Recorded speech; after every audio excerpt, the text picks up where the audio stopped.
छत्तीसगढ़ में धर्म के आड़ में धर्मांतरण का घिनौना खेल सालों साल से चला आ रहा है। इसकी जद में क्या सुदूर अंचल, क्या गांव, क्या कस्बा, अब तो शहरी क्षेत्र भी इस काले खेल से अछूते नहीं रहे। प्रदेश के हर कोने से कमोबेश धर्मांतरण की घिनौनी खेल की बू और खबर आती है। मगर अफसोस तो इस बात का है कि कहने के लिए लंबे हाथों वाला कानून भी नियमों से ऐसे बंधे हैं कि इस गंदे खेल को कुछ राष्ट्रद्रोहियों द्वारा आसानी से खेला जा रहा है।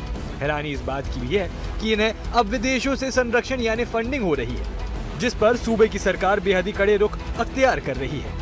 मामले को लेकर खुद प्रदेश के मुख्यमंत्री कहते हैं कि विदेशों से स्वास्थ्य और शिक्षा के नाम से फंडिंग लेकर धर्मांतरण का खेल खेला जा रहा है, मगर अब ये सब नहीं चलेगा। इसकी गहनता से जांच और कार्रवाई होगी।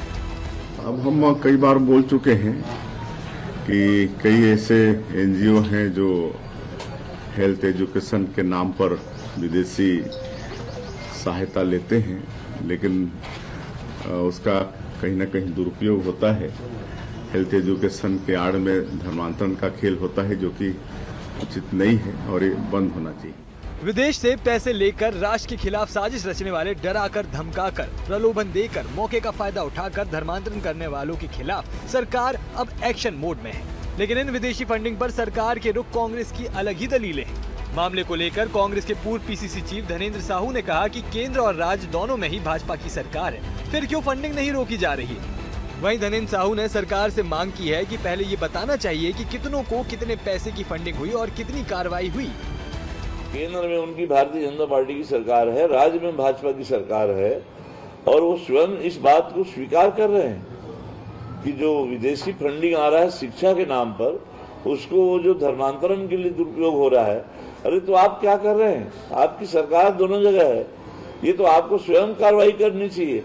उन्हें जेल भेजिए जो गलत कर रहे हैं, इसको फिर बताइए जनता को कि आज ये दुरुपयोग हो रहा था, हमने ये कार्रवाई करी है। तो ये मुख्यमंत्री जी के लिए यह कहना जो है पूरी तरह से एक हास्यास्पद बयान है। बस्तर के जंगलों से लेकर सरगुजा के पहाड़ों और मैदानी क्षेत्रों तक धर्मांतरण का धंधा चल रहा है और अब इसका विदेशी कनेक्शन भी सामने आने लगा है। बहरहाल इस पूरे मामले पर सरकार क्या और कब कार्रवाई करती है, ये तो वक्त ही तय करेगा। फिलहाल तो इस मामले को लेकर सियासी बवाल मचा हुआ है। Bureau report, BSTV Chhattisgarh. इस रिपोर्ट को देख के आप समझ गए होंगे कि आखिरकार छत्तीसगढ़ में धर्म और धर्मांतरण के नाम पे जो खेल खेला जा रहा है, उसको लेके अब चर्चाएं जो है वो बेहद ही तेज हो चुकी है। इसलिए क्योंकि मुख्यमंत्री ने इस पे नाराजगी जताई, तो वही पीसीसी चीफ, पूर्व पीसीसी चीफ धनेंद्र साहू ने सरकार से ही सवाल पूछ लिए कि साहब डबल इंजन की सरकार है, फिर भी फंडिंग क्यों नहीं रोका जा रहा है। आज इसी विषय पर चर्चा करेंगे। फिलहाल कांग्रेस के वरिष्ठ मेहमान हमारे साथ जुड़े हैं, बाकी भी मेहमान जुड़ेंगे, मैं उनका परिचय आपसे कराऊंगा। लेकिन कांग्रेस की ओर से धनंजय सिंह ठाकुर जी हमारे साथ मौजूद है, वरिष्ठ नेता है, वरिष्ठ प्रवक्ता है। धनंजय जी, बहुत आपका स्वागत है। धनंजय जी, आप इस रिपोर्ट को देख रहे थे, आप इस खबर को देख रहे थे, जरा बताइए कि ये धर्म के नाम पे घने जंगलों के बीच से लेके शहर के बीचों बीच जो धर्मांतरण का काला खेल खेला जा रहा है, अब इसमें विदेशी फंडिंग का जो एंगल है वो जुड़ने लगा है कि विदेश से इन्हें पैसा स्वास्थ्य और शिक्षा के नाम से दिया जाता है और ये धर्मांतरण करते हैं। धनंजय जी, देखिए अजय जी, सबसे बड़ी बात आप समझिएगा, आज जो मुख्यमंत्री विष्णु साय जी ने जो बातें कही आपके चैनल में बयान में उनको सुना हूं, ये भारतीय जनता पार्टी के नाकामी पर पर्दा करना है और जनता को उस जो फंडिंग विदेश से जो भाजपा को मिल रही थी उसे ध्यान भटकाने के लिए है। अब देखेंगे ये फंड जो है भारत में आ रहा था, ये सत्य बात हो गई है। और ये भी बात हो गई है कि इसको रोकने में नरेंद्र मोदी की सरकार 11 साल तक कुछ नहीं की, क्योंकि भारतीय जनता पार्टी को फंड से लाभ हो रहा था। आज भी अगर ये फंड के विषय में चर्चा किया जाए तो ये फंड को भारत सरकार या भारत सरकार ने नहीं रोका है, जो देने वाला है उसने इस फंड को देने से इनकार कर दिया है, तब इतनी बड़ी बड़ी बातें हो रही है। और साय जी को बताना चाहिए, स्मृति ईरानी की जो एजेंसी एनजीओ है उसको इसी से 2011 में फंड मिला था। संघ को विदेश से फंड मिलता है, भाजपा के कई ऐसे एनजीओ है जिसको फंड मिलता है। तो क्या ये जांच उसकी कराएंगे? और आज किस बात से लोग हुंकार भर रहे, किस बात से दम भर रहे हैं? 2011 से उनके जो बड़े नेता हैं स्मृति ईरानी, उनको फंड मिल रहा था। और 11 साल में बताया इन्होंने इसे रोका क्यों नहीं, जब केंद्रीय सरकार में स्मृति ईरानी खुद मंत्री थे, जिनको ये पता था कि विदेश से फंड आता है और उसके एनजीओ को मिल रहा था। फिर आज किस बात से ये दूसरे पर आरोप लगाकर जो इस जिम्मेदारी से बचना चाहते हैं, क्योंकि इनकी तब पोल खुल गई है। ठीक है, इसके इनको जवाब देना चाहिए। ठीक है धनंजय जी, मैं लौटूंगा। हमारे साथ डॉक्टर अजय चंद्राकर भी जुड़ गए हैं। डॉक्टर साहब, आपका बहुत स्वागत है। थोड़ी से देर से जुड़े, लेकिन बेहद गंभीर मसले पे चर्चा चल रही है। चर्चा ये कि विदेशी फंडिंग के जरिए धर्मांतरण का जो खेल खेला जा रहा है, बस्तर से लेकर सरगुजा से लेकर मैदानी क्षेत्रों तक, अब इसकी गहन जांच होगी, पड़ताल होगी और कार्रवाई की जाएगी। डॉक्टर साहब, कितना आवश्यक है ये कार्रवाई और कितनी बड़ी चुनौती है, ये भी आपसे समझना चाहेंगे। जी जी जी जी देखिए डॉक्टर अवधेश जी, यह बीमारी काफी पुरानी है। छत्तीसगढ़ में 156 साल से यह समस्या बरकरार है। जब पादरी लोटर को छत्तीसगढ़ में भेजा गया और पहला जो कहते हैं चर्च जो बना, इसके अलावा सबसे बड़ी बात यह है कि ईस्ट इंडिया कंपनी जब, तो वो क्या है, एससी, पर्टिकुलर एससी वर्ग को अपने सेना में शामिल करके ईस्ट इंडिया कंपनी मुगल शासन के अवसान के बाद, जो उस समय देसी रियासत के राजा थे डॉक्टर अवधेश जी, उनको परास्त करने के लिए ये लोग जिस ढंग से उपयोग किए, और वहीं से क्या है कि सेवा के नाम पर डॉक्टर साहब सेवा बांटकर धर्मांतरण की राजनीति छत्तीसगढ़ में 156 साल से। डॉक्टर साहब, आपको याद होगा ग्रास मेमोरियल हमारा रायपुर जय स्तंभ चौक, और उस जय स्तंभ चौक में संगीत टीचर होते थे सेन, वो एक कार्यक्रम करना चाहते थे, तो मां सरस्वती का वो पूजा करके कार्यक्रम को आरंभ करना चाहते थे। तो वहां पर उस समय ग्रास मेमोरियल के संचालक गुरुचरण सिंह इसका विरोध किए और ग्रास मेमोरियल अग्निकांड हो गया था। फिर बात आती है इसी कड़ी में, छत्तीसगढ़ के विधानसभा में प्रश्न क्रमांक 1111 प्रश्न पूछने वाले थे डॉक्टर साहब बृजमोहन अग्रवाल जी, अजय चंद्राकर जी, शिवरतन शर्मा जी, और मुख्यमंत्री थे अजीत जोगी जी। तो उनसे पूछा गया कि छत्तीसगढ़ में धर्मांतरण कितना हुआ है, तो मुख्यमंत्री जी का, उस तत्कालीन मुख्यमंत्री का जवाब था कि धर्मांतरण हुआ है छत्तीसगढ़ राज्य बनने के बाद। तो यह काफी पुरानी बीमारी है, और आज जो धर्म परिवर्तन कर रहे हैं वो निश्चित रूप से कहीं न कहीं लोभ या लालच के शिकार में कर रहे हैं, और उनका जो मिशन है, इसीलिए दिलीप सिंह जुडेव जी का जो फाइटिंग था उसे छत्तीसगढ़ याद करता है। फिर अवसर देंगे तो फिर संवाद करते हैं डॉक्टर साहब। ठीक है डॉक्टर साहब, मैं लौटूंगा आपके पास। आपने बेहद गंभीर मुद्दे पे ध्यान आकर्षित किया, पुरानी इतिहास भी आपने जिक्र किया। धनंजय जी, ठीक है, मैं सरकारें किसी की भी हो, लेकिन सवाल यहाँ पे राष्ट्र का है। छत्तीसगढ़ के आप भी निवासी हैं, मैं भी निवासी हूं, और जिस तरह से धर्मांतरण का खेल विदेशी फंडिंग के आड़ में किया जा रहा है, उस पैसे का दुरुपयोग किया जा रहा है, उसे रोकना बड़ी चुनौती है, बड़ी जिम्मेदारी है सरकार की। धनंजय जी, देखिए अजय जी, मैंने पहले ही कहा ना, विदेशी फंड की जो हम बात करें, जिस पर चर्चा कर रहे हैं, ये तो आ रहा था फंड यहाँ, ये तो तय है, और उसको रोकने में भारत सरकार नाकाम रही, ये भी तय हो गया है।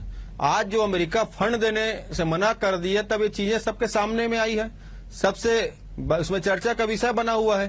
भाई 11 साल से तो नरेंद्र मोदी देश के प्रधानमंत्री हैं, इतने 11 साल में उन्होंने क्या किया इसको रोकने? पहली बात मैंने कहा ना, नरेंद्र मोदी सरकार में जो मंत्री रहे स्मृति ईरानी जी, उसको 2011 में इसी के जरिए से फंड मिलता है। तो क्या सरकार में बैठे लोग को जानकारी नहीं था कि अमेरिका से फंड आता है? और मैंने कहा ना कि भाजपा के कई एनजीओ भी है जिसको इससे फंड मिला हुआ है, आरएसएस को फंड मिला है, कई भी एनजीओ को फंड मिला है। अब सवाल ये उठता है कि अब तक आपने उसे फंड लिया, अब जब चर्चा जनता के बीच में आ गई तो अपनी नाकामी को छुपाने के लिए आप दुनिया भर की बातें कर रहे हैं। अगर धर्मांतरण करने के लिए या अगर यहाँ पे अशांति फैलाने के लिए या किसी प्रकार से इस देश के अस्मिता को खतरा विदेशी फंड से होता है तो 11 साल में आपने क्या कार्रवाई की है? और अगर अमेरिका नहीं रोकता तो मुझे लगता है इसमें आप आगे भी कोई कार्रवाई नहीं करते हैं। तो ये सवाल ये उठता है ना कि क्योंकि ये आम व्यक्ति इसको तो रोक नहीं पाएगा। बिल्कुल सही, है बिल्कुल ना, इसको रोकने की जिम्मेदारी सरकार के पास में है और सरकार की नाकामी क्यों हुई है इस पर, ये इसका जवाब भारतीय जनता पार्टी को देना चाहिए। और ये प्रमाणित हो गया है कि एनजीओ से फंड ये लेते हैं लेकिन कार्यवाही नहीं की है। आज इनका जब पर्दाफाश हो गया, जब इनका चरित्र का उजागर हो गया, तब आप इसको धर्मांतरण से जोड़ रहे हैं। मैं बोलता हूं किसी भी काम के लिए, अगर चाहे धर्मांतरण का मसला हो, चाहे देश की शांति को खतरा हो, या किसी प्रकार से यहाँ के जो हमारी जो लोकतांत्रिक प्रक्रिया है, यहाँ की जो व्यवस्थाएं है, यहाँ की जो सामाजिक समरसता है, यहाँ के सद्भाव है, अगर इसको खत्म कर इस फंड का उपयोग हो रहा है तो क्या कर रही है अब तक सरकार? क्या कर रहे हैं सरकार में बैठे लोग? क्या कर रहा है विदेश मंत्रालय? क्या कर रहे हैं इनके ईडी, सीबीआई, आईटी, जिन पे जिम्मेदारी रोकने की? ये बहुत बड़ा सवाल उठता है और निश्चित तौर पर इसकी जांच होनी चाहिए। स्मृति ईरानी की भी जांच होनी चाहिए, वो एनजीओ में मिले फंड का क्या उपयोग किए हैं। भाजपा जुड़े एनजीओ की भी जांच होनी चाहिए। जिस भी एनजीओ को पैसा मिलता है उसकी जांच होनी चाहिए, पैसा क्या उपयोग किया गया है और किस अनुमति के आधार पर लिया गया है, ये भी जांच का विषय है। और भारत सरकार में बैठे लोग इतने अचेत अवस्था में थे कि वहां के पैसा है यहाँ पे आ जाता है और उनको भनक भी नहीं लगता है, तो उसमें कितने लोगों की मिली भगत, इसकी भी जांच होनी अति आवश्यक। ठीक, बिल्कुल सही आपने कहा। मैं जब डॉक्टर साहब का रुख फिर से करता हूं। डॉक्टर साहब, ये बात तो बिल्कुल सही है कि साहब चुनौती बड़ी है। चुनौती इसलिए बड़ी है क्योंकि कई नियम कायदे कानून होते हैं, एनजीओ फंडिंग लेते हैं, उसका दुरुपयोग, उसका उपयोग, तमाम तरह से चीजें होती है। लेकिन सवाल यह है कि जो जिस बात को राष्ट्रांतरण कहा जा रहा है, कहा जा रहा है कि साहब डेमोग्राफी चेंज हो गया, इस समस्या पे अगर यथासंभव तत्काल कुछ कड़ी कार्रवाई ना हुई तो आने वाले समय में तो स्थितियां और गंभीर होगी। डॉक्टर साहब बिल्कुल डॉक्टर अवधेश जी, क्योंकि आप देखिएगा छत्तीसगढ़ में जब 1.5 सेंचुरी से ज्यादा समय हो गया और छत्तीसगढ़ इससे आज बहुत ज्यादा पीड़ित है, यहां जब वह स्थिति आती है कि सदियों से एक साथ रहे, एक ही वर्ग के, एक ही समुदाय के या फिर बॉटनी के अनुसार एक ही जाति के लोग रहे, लेकिन धर्म परिवर्तन हो गया तो फिर उनको उनके गांव में भी जमीन नहीं मिली कब्र के लिए। ये जो उपद्रव दिखाई दे रहा है और इन उपद्रवों को हमारे भूतपूर्व राष्ट्रपति डॉक्टर अब्दुल कलाम जी एक बार मेंशन किए, वो पर्टिकुलर डॉक्टर साहब एनजीओ के ऊपर। ये जो एनजीओ है, इनको जो फंड मिलता है और उनका आशय ये था कि ये फंड का एनजीओ के माध्यम से अधिकांश एनजीओ दुरुपयोग कर रहे हैं जिस उद्देश्य से इनको फंड मिलता है। चाहे मैं आपको रोकना चाहूंगा डॉक्टर साहब, मैं रोकना चाहूंगा। बीजेपी के वरिष्ठ नेता देवलाल ठाकुर हमारे साथ जुड़ गए हैं। ठाकुर साहब, आपका बहुत स्वागत है। बेहद गंभीर मुद्दे पे चर्चा चल रही है, थोड़ी सी तकनीकी वजह से आप देर से जुड़े हैं। जरा बताइए कि ये चुनौती और ये समस्या कितनी बड़ी है, और अब मुख्यमंत्री ने कहा है कि साहब इसकी गहनता से जांच होगी, कार्रवाई होगी, तो क्या उम्मीद किया जाए कि कब तक ऐसे लोगों को राजफास होगा या ऐसे लोगों पे कार्रवाई होगी जो स्वास्थ्य के आड़ में, शिक्षा के आड़ में राष्ट्रांतरण, धर्मांतरण जैसे मतलब जो घिनौना काम है वो करने में जुटे हुए हैं? देवलाल जी।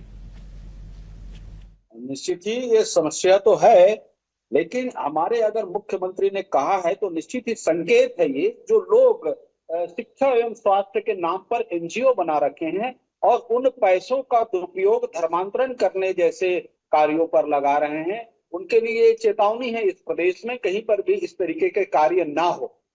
और जहां तक ऐसे जो फंडिंग करने वाले और इस पर कार्य करने वाले लोग हैं, ये देश को तोड़ने का और देश को अस्थिर करने का प्रयास करने वाली एजेंसियां हैं जिनके खिलाफ कार्रवाई होनी ही चाहिए। लेकिन मुझे पता नहीं क्यों ऐसा लगता है इन कांग्रेसियों के व्यवहार से कि इनके पक्ष में आखिर हिमायती झंडा बदर क्यों करने लगते हैं, इनका पक्ष क्यों लेने लगते हैं, जबकि देश के साथ अगर कोई अस्थिर करने वाली एजेंसियां अगर ऐसी काम कर रही है तो इसके लिए तो पूरा देश को एक होना चाहिए, कांग्रेस को भी एक होना चाहिए कि ऐसे लोगों के खिलाफ त्वरित कार्रवाई हो और ऐसे लोगों के खिलाफ चिन्हित भी किया जा रहा है और ऐसे लोगों के खिलाफ कार्रवाई होने में तनिक भी देर नहीं लगेगी। ये मुख्यमंत्री जी की बातों से ये स्पष्ट हो चुका है कि भय और प्रलोभन देकर कहीं पर भी किसी को धर्मांतरित नहीं होने दिया जाएगा। भारत देश की संस्कृति एवं संस्कार को कहीं पर भी नष्ट नहीं होने दिया जाएगा। आखिर उनको बचाने की जिम्मेदारी किसकी है? हम देशवासियों की है। इसके लिए हमारे मुख्यमंत्री जी ने इस तरीके की बातें कही है और आने वाले समय में आप कार्रवाई भी देखेंगे। लेकिन कांग्रेसियों को कहीं पर भी इनके पक्ष में ठाकुर साहब, ठीक है ठाकुर साहब, कांग्रेस जो मूल सवाल उठा रही है, धनंजय जी कह रहे थे, धनंजय जी मौजूद हैं, धनंजय जी अभी कह रहे थे कि साहब 11 साल से फंडिंग हो रही है, विदेशी फंडिंग, और आप आज तक नहीं रोक पाए हैं। अब जब फंड देने वालों ने फंड देने से मना कर दिया, वहां से हाथ टाइट कर दिया गया, तब यह मामला सामने आया है। ये आपको गुनहगार बता रहे आपकी सरकारों को, देवलाल जी?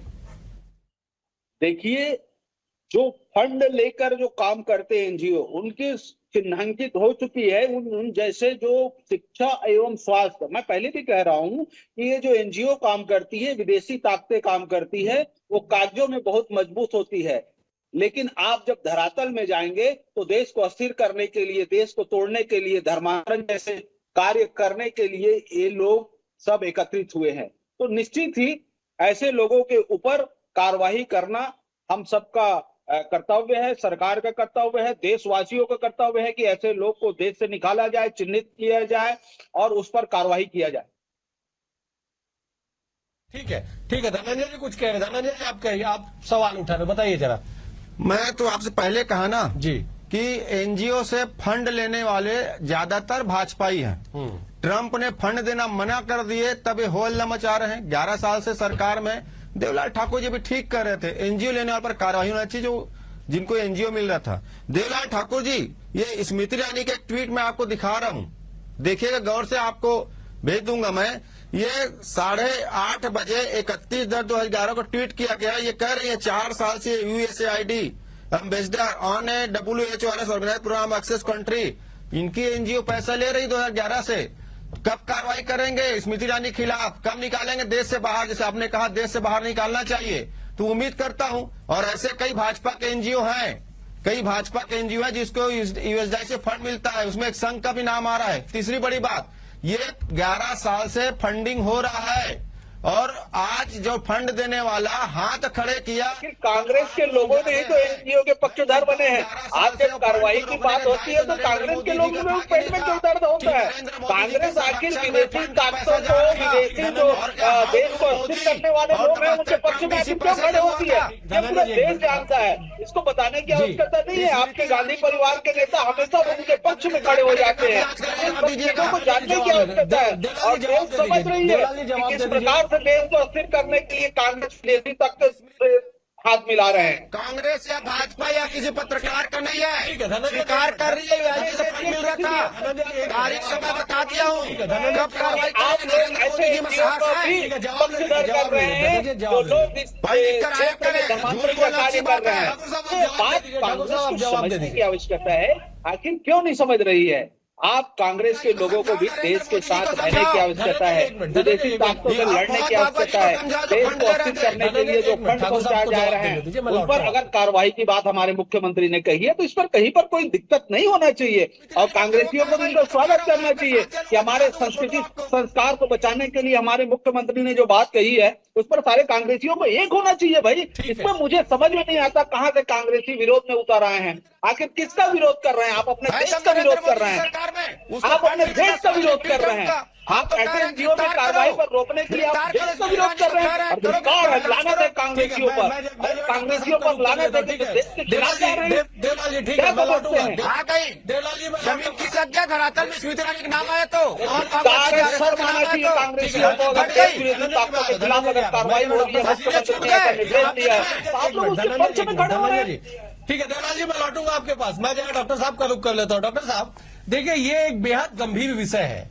ये केवल एक प्रदेश नहीं, पूरे देश का विषय है कि साहब विदेशी फंडिंग के आड़ में, स्वास्थ्य और शिक्षा के आड़ में धर्मांतरण का जो खेल खेला जा रहा है, छत्तीसगढ़ नहीं, झारखंड, उड़ीसा, कई ऐसे राज्य हैं जो सीधे प्रभावित है। इन पे नकेल लगाना और अब तक की कार्रवाई, अब तक जो फंडिंग का खेल खेला गया, इस पे कार्रवाई करना कितना आवश्यक समझता है डॉक्टर साहब? संक्षेप में जवाब दीजिएगा, मुझे समाप्त करना होगा। डॉक्टर अवधेश जी, क्रमिक बढ़ते हुए एक्चुअली यह प्रारंभ हुआ है ईसाई मिशनरियों के द्वारा, चाहे कांग्रेस की सरकार रही हो या फिर बीजेपी की या फिर मिली जुली सरकार रही हो। ईसाई मिशनरियों से आगे बढ़ते बढ़ते 156 साल का इतिहास है छत्तीसगढ़ में। आज ये एनजीओ, कुछ एनजीओ को फंडिंग मिल रही है, नए कलेवर में धर्मांतरण की राजनीति कह सकते हैं, और जिसमें डॉक्टर साहब ये एनजीओ लीगल रूप से फंडिंग की व्यवस्था करके, लेकिन इसका सबसे सुंदर जवाब छत्तीसगढ़ में दिलीप सिंह जुदेव जी दे चुके हैं। सेवा के नाम पर सेवा बांटकर धर्मांतरण छत्तीसगढ़ में हो रहा है, या पूरे देश में जिन प्रांतों में हो रहा है। इसमें शिक्षा भी आ जाता है और स्वास्थ्य तो आ ही जाता है। बसना के पास जगदीश, बिल्कुल सही कहा। समय का अभाव है डॉक्टर साहब, मुझे समाप्त करना होगा, लेकिन कुल मिला के ये है कि एक ऐसा विषय जिसपे गैर राजनीतिक तौर पे सारे दलों को आगे आके, सारे नागरिकों को आगे आके काम करना होगा, तब हम बार बार जो राष्ट्रांतरण की बात कहते हैं, डेमोग्राफी बदलने की बात कहते हैं, संभवतः उस पर कार्रवाई हो सके, उस पर रोक लग सके। और दूसरी बड़ी बात यह कि अगर गंभीरता से गहन जांच हो तो फिर कहीं पे भी भेदभाव की स्थिति न बने, तब जाके इस गंभीर समस्या से वास्तविक में निजात मिल सकते। फिलहाल आज के लिए इतना ही। आप तीनों मेहमानों का बेहद शुक्रिया। धनंजय जी आपका शुक्रिया, देवलाल जी आपका शुक्रिया, डॉक्टर साहब आपका भी शुक्रिया। कल एक और विषय के साथ होगी मुलाकात, तब तक के लिए नमस्कार।